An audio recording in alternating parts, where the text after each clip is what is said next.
My name is Anurag Agarwal, and I'm a board-certified facial plastic surgeon here in Naples, Florida.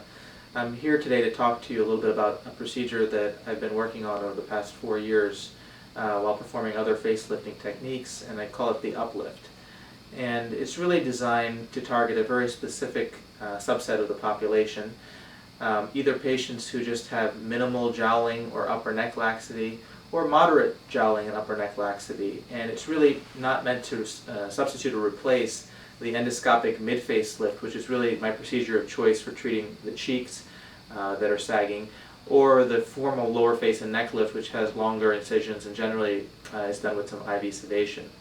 The uplift procedure that we'll be performing on Sharon in a couple of days is about 75% of a lower face and neck lift, but it's done in a way that only requires local anesthesia with minimal oral medication sedation.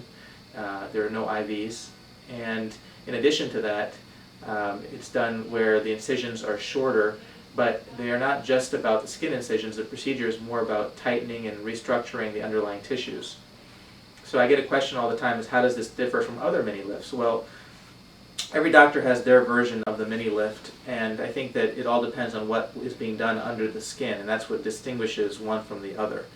So in this case, an incision is made inside the ear, ends around the earlobe, under the chin, well hidden, and after the incisions are made, then the work is really done on the underlying tissues. So many people who do mini lifts do not make the incision under the chin at all and just pull up from the ear region. This procedure is really designed to perform a neck reconstruction procedure. When an incision is made in this part of the chin, the skin is undermined or lifted up, and then there's muscle structures there that have become either detached or loose, and those muscles are actually incised in a horizontal fashion and then resutured to a bone called the hyoid bone, which is a normal bone found in the neck. After performing this neck reconstruction, and the muscle that we're working on is the platysma muscle, through the approach from around the ear, the underlying tissues called the superficial musculoaponeurotic system, or the SMAS, S-M-A-S, is then incised, undermined, and then suspended in a vertical direction. So the key here is that many lifts just involve minimal suturing of the SMAS. They don't actually make an incision in the SMAS, undermine it, and suspend it, but I believe that you get a better suspension with a SMAS flap technique and vertical suspension with the sutures. So that's how it differs. Now, one other question people ask me about recovery. The procedure is done, for example, in Sharon, it's going to be done on a Friday morning. She's scheduled to go back to work on Wednesday. I told her it would probably be about 1 week of recovery, but if she feels up to it, she can certainly go back on Wednesday. So part of our standard consultation is to go ahead and demonstrate the proposed changes in the mirror to our patient. So in this case, Sharon is having her uplift on Friday. So she mainly has issues where she's got a fatty pad in the submental or upper neck area here, and she's got some jowling, early jowling in this area, so she wants to see this refined. So essentially, the uplift is going to be bringing this tissue up, and that's why it's a vertical uplift in that direction.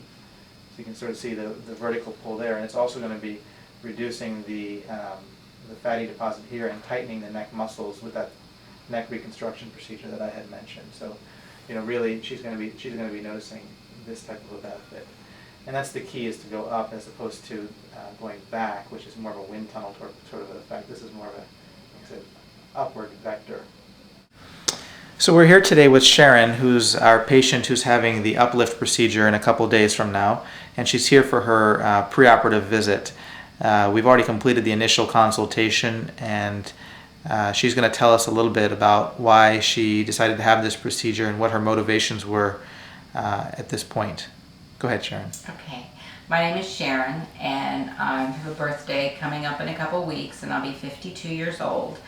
I came to see Dr. Agarwal because I was concerned with the lower part of my face pulling down from gravity. The jowling here I didn't like, and I wanted to refine my neck. I felt like this. I've tried other ways to lose weight, whatever, to get rid of this. It's not going anywhere, so I chose a surgery. So I'm pretty happy with the upper part of my face. It was really just this lower part that is, in the last couple years, I've been noticing and been thinking about it.